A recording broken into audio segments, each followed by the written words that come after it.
let's do some work on the fire truck.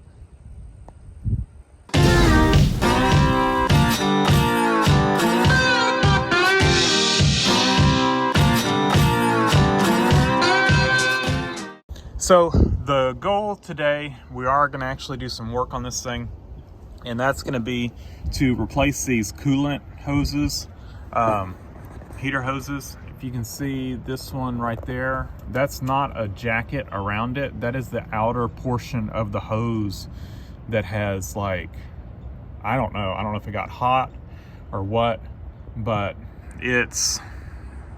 I'm surprised it held up on the drive home with this thing. So we're gonna have to replace that. We're replacing all these coolant hoses over there. So I think we'll take this elbow off, and that'll give us a little better access. And then I think between there and here, working through here, I think we can get it replaced. There's also a leak somewhere on this thing. This is the, I'm not actually sure what this is, but the hoses here go to an auxiliary cooler that is in the fire pump. But I've got some video. This thing is leaking somewhere. I need to find that video I did. I videoed it so I wouldn't forget where it's leaking. I drove this thing, and then when I got back, it was leaking somewhere on this housing. So I'll review back through that, and we'll have to probably tear into this when we got the coolant drained and address that. So I've got these red coolant hoses, and then we're gonna replace the plastic T-fittings they have on here with some brass ones. I feel like once I touch those plastic ones, they're probably gonna break. They look very brittle. So hopefully we got enough hose here. I got the red stuff, so it'd be a little more period correct. And I think it's actually a little thicker than the black stuff you get at the hardware, or not hardware store, the auto parts store. So yeah, we've got this one. It's the feed line from the tank. And then we've got these that actually go to the heater core. This one, this is that fitting on this T that I'm talking about that looks very brittle. And then I think there's one there's one right there as well. So we've got a lot of hoses to undo. We'll probably take it in sections so we can kind of try to put it back exactly like it is, and we don't lose track of where stuff goes.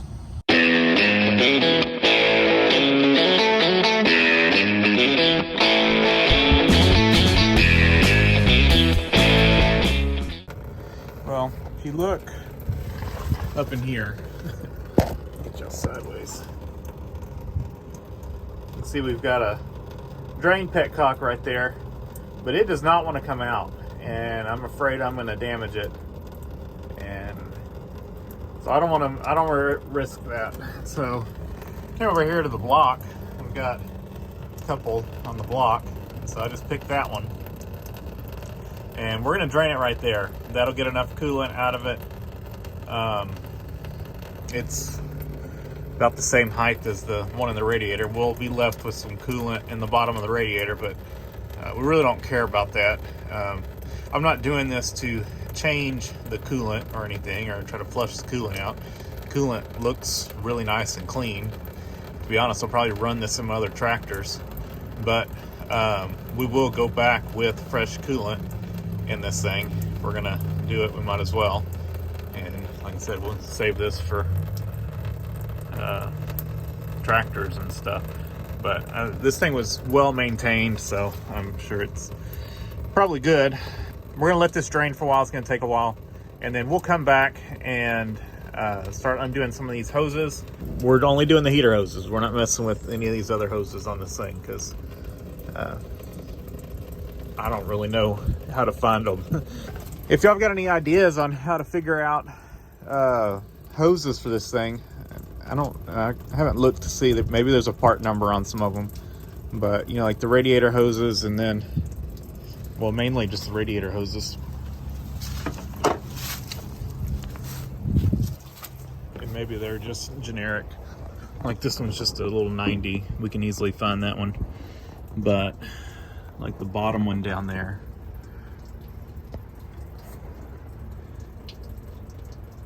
like that one, we need to figure that one out at some point, but we're not doing those today. Only doing the heater hoses.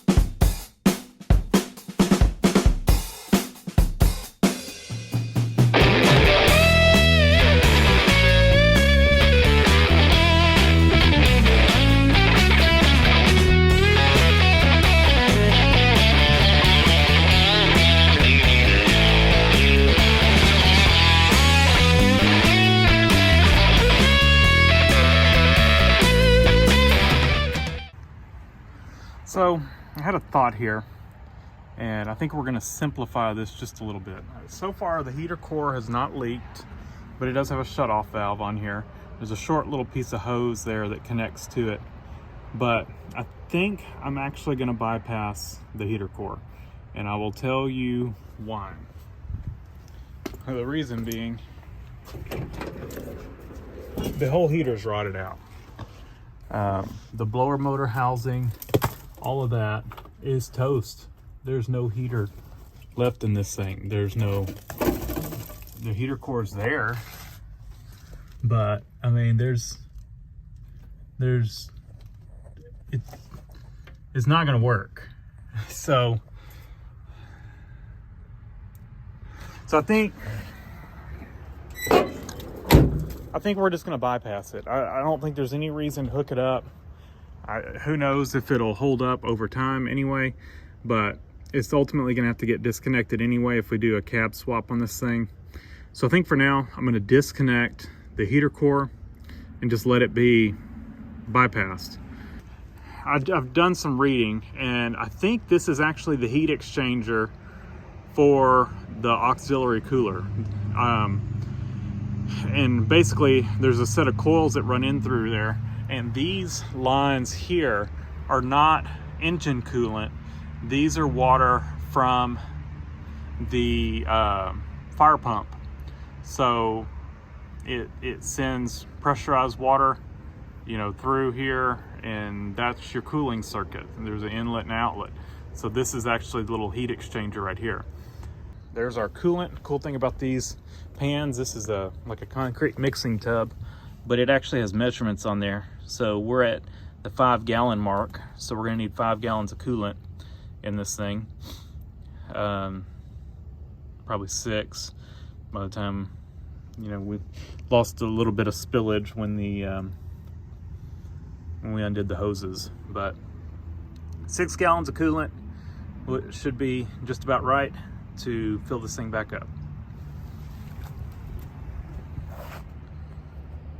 Oh, one other tip. So getting these hoses off, I don't even try to pull them off. If I know I'm replacing hoses, that have been on here a long time, I take a sharp knife and I split the hose, and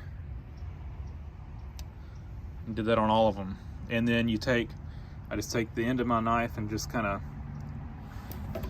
get in here and open it up, open the hose up, and they come right off.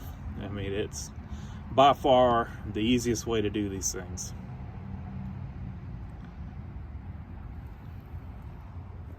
So we've got all of our hoses off, and now's the time to kind of go through and recreate what we've got here. But like I said, I'm going to bypass the heater core because there's no way the heater's ever going to work on this thing. It's completely gone, as I showed y'all.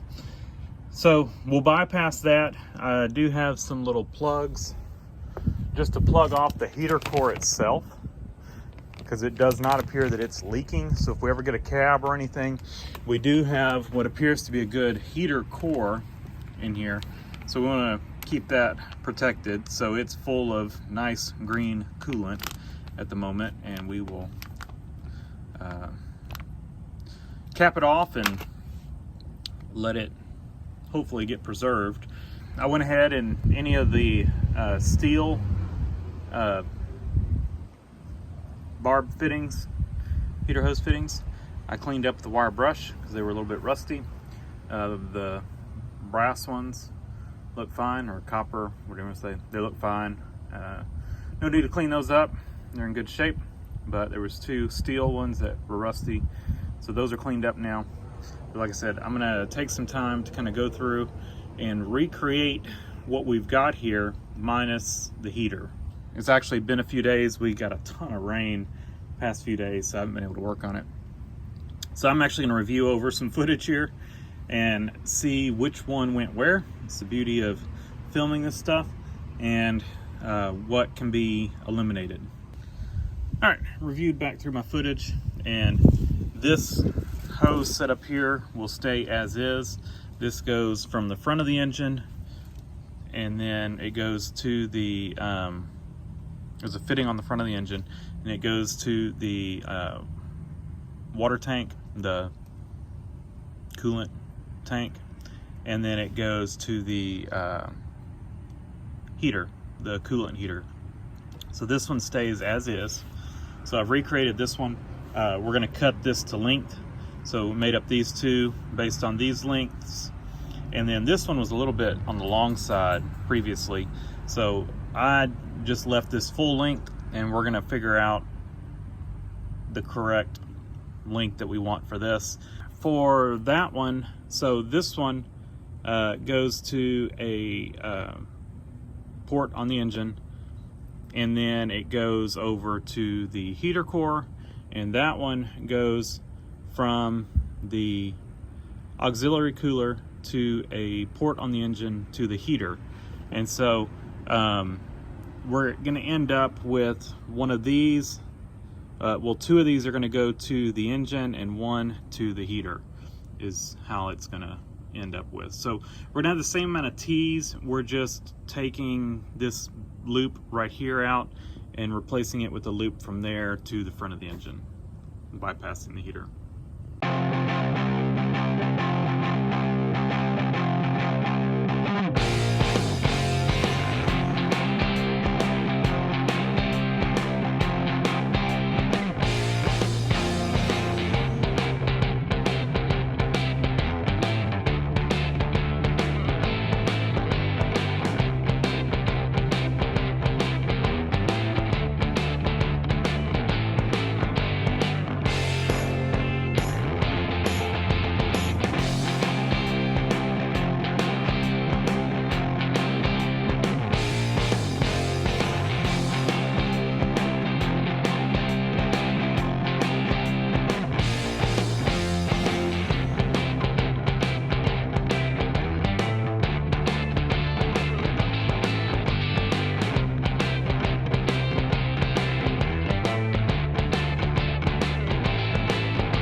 All right, we're done. I'm waiting for my new coolant to arrive, and then I'll fill up the coolant, and then we'll start it up. Like I said, this heat exchanger is gonna probably still have a leak because I didn't do anything to address it, and there's other coolant lines on here that we'll probably wanna address at some point in time.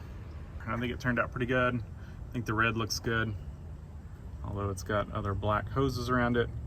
This is really good quality heater hose, so that's what we went with. And that's what our bypass looks like. So originally that bottom red hose right there would have went directly to the feed, no, would have went to the return for the heater hose, for the heater core. And then the T right here would have went to the input for the heater core. So we have just looped those two together, and then they go around the block heater, or well, coolant heater. So if y'all know if this is all correct routing, I mean, it's like it was, but I'm really not sure why they have these cutoffs, unless it's to, since this is a fire truck, you know, if you blew a heater core line or something like that, you could turn these valves off and isolate all of that. I don't know if that's the case, but if it is, you know, you still have an issue with, you know, you've got a T right there going and coming through the coolant heater and then coming up to there. So I think that those would, I mean, you would still lose coolant if you blew one of these lines, because you can't shut that one off. So I don't know, you know, I'm sure this coolant heater was added later, so, you know, whatever, but both of these valves are on, and that's how they were when I got it. So if you got some ideas on that, let me know, and if I can simplify this even more, let me know. Like if one of these is not needed and we can just pipe plug it or something and then run a straight line without the T or whatever. The heater does work, so I'm going to leave it there. I have tested it, and then we capped our heater core. Like I said, it was not leaking, but we just don't want to risk it. Got these on here now. That one and that one. One's a 5/8, one's a 3/4. This came in a 2-pack. So, yeah. And did not use these clamps, except for I used 2 of them to plug the heater core. I don't trust those. Ended up reusing quite a few of the old clamps. Got to looking at them, and the threads were good on them. The band is stainless, and they're all made in USA. So I put some WD-40 on them. They work smoothly, and we reused them. I think they're good clamps. So we did use 4 new ones, good quality ones that came with the 3/4 heater hose. So I used those 4, and then, you know, the rest of them we reused old ones. But like, just for instance, look at this one. I didn't like this one because it didn't have can't get a socket on it. But how cool is this? How old do you think this one is? All stainless, Aero Seal Breeze USA. That is cool. And then like these just are made in USA. And this one is a Wittech manufacturing company, Chicago, USA. Used quite a few of these. And like I said, the band is stainless. And once I looked in there at the screw is in good shape. The head and stuff are rusty, but sprayed them with WD-40 and they work like butter. So, and look at that. Sure tight. Just some neat clamps. So, like I said, I used 4 new ones that were good quality, and then we reused some of these other ones. These are going in my drawer. These are not getting chunked. They're still good clamps. All right, well, I will bring y'all back once the coolant comes in. I get the coolant added to it, topped off with coolant. This thing's all wet inside. We've just had so much rain.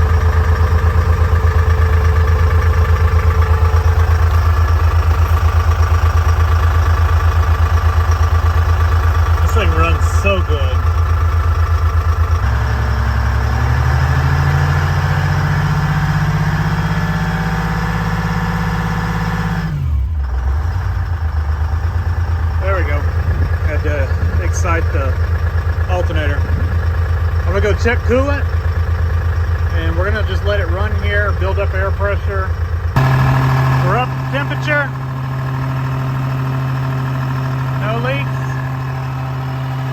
Yeah, may not be sealing the best, or we're pushing a little extra coolant out. I can't tell. Got a little steam around here, but it's not hot or anything.